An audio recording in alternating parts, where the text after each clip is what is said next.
pregunta es, ¿cuál es lo positivo que tuvo la reunión el Papa Francisco con el patriarca ruso?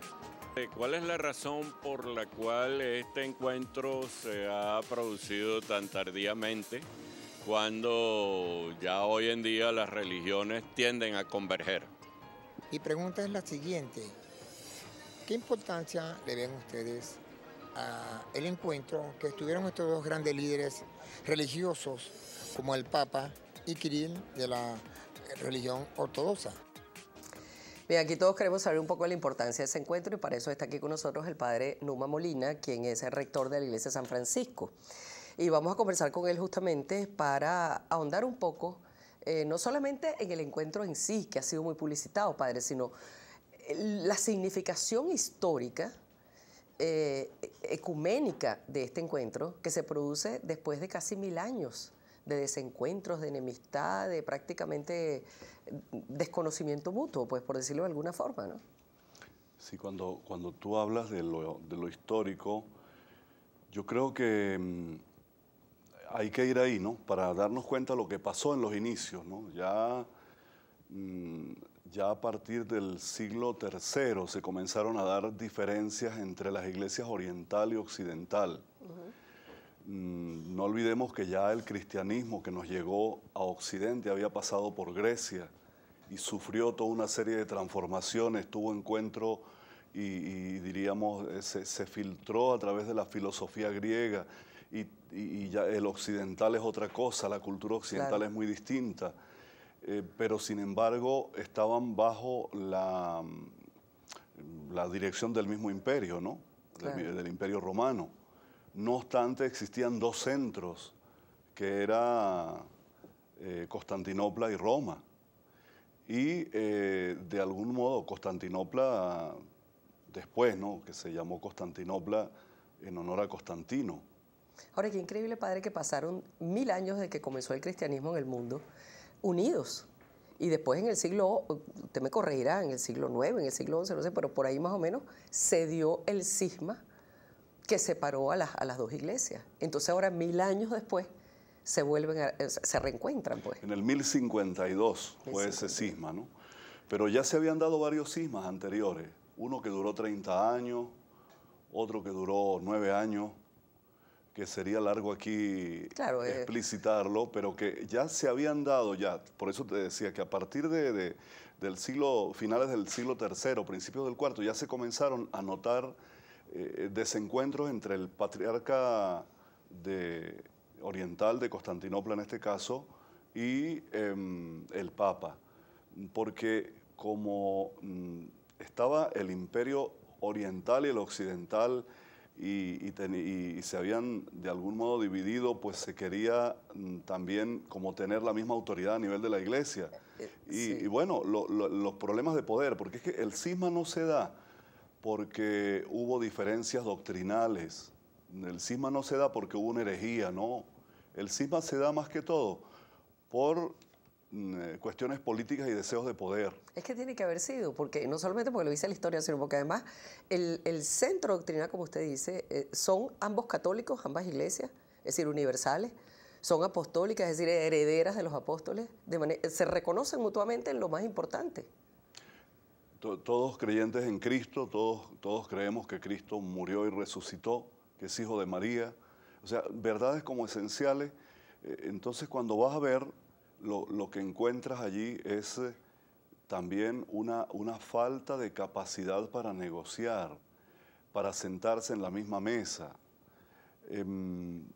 Yo diría que ahí hubo también mucha arrogancia, ¿no?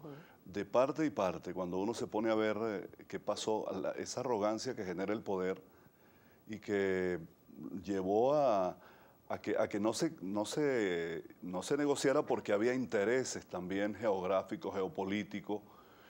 Yo estoy seguro que con los papas que hemos tenido últimamente, en este siglo XX, mitad última del siglo XX y el Papa Francisco, eso nunca hubiera ocurrido, ¿no? Pero faltó allí, diríamos, la diplomacia vaticana, que hoy es un ejemplo en el mundo y que para ese momento no existía, ¿no? O sea, o no existía o no se quería, porque la visión era una visión muy hegemónica de imperio, Sí. y desde Roma. Y por otro lado, o sea, fueron como dos fuerzas que tensaban y al mismo tiempo estaba detrás el tema religioso. Y recordemos que eso es un tema muy delicado, porque Claro. se está tratando con lo más íntimo de la persona, se está tocando situaciones que son del espíritu. Y por eso es tan interesante lo que dijo este sacerdote ortodoxo que teníamos hablando hace poco en pantalla, que él decía que hace falta mucha humildad para acercarse. Y yo creo que es lo que han expuesto de una manera muy hermosa, tanto el Papa como el Patriarca Kirill. El Papa fue el primero que le dijo, bueno, mira, tú pones el sitio y yo voy donde tú digas. Independientemente del sitio que sea, el sitio no es lo importante es reunirnos. Entonces, yo creo que podríamos entrar un poco a considerar cuáles han sido los resultados, para complacer a nuestro público, los resultados de esta reunión, que yo creo que ya se está dando. Por ejemplo, ya el día 29 próximo, se reúnen el patriarca ortodoxo etíope, creo, con el Papa. Sí. Ya van a empezar una serie de reuniones posteriores muy interesantes. Sí, porque los patriarcados más importantes son el de Constantinopla, el de Rusia, y estos otros patriarcados, que no es que por ellos sean menos importantes, pero siempre históricamente son los que han llevado como la batuta en la Iglesia Oriental. Claro. Y yo creo que eso ya es fruto de ese acercamiento, ¿no? Pero hay algo muy bello que dijo el Papa Francisco. Dijo, bueno, nosotros no somos rivales, somos hermanos. Sí. Aquí no estamos haciendo competencia. Es una visión cristiana de la vida. Además, es algo que para nosotros los latinoamericanos es un orgullo que haya sido desde América Latina, Así es. que hayamos sido terreno de encuentro para limar asperezas en un conflicto tan antiguo, creo que el más antiguo del mundo, ¿no?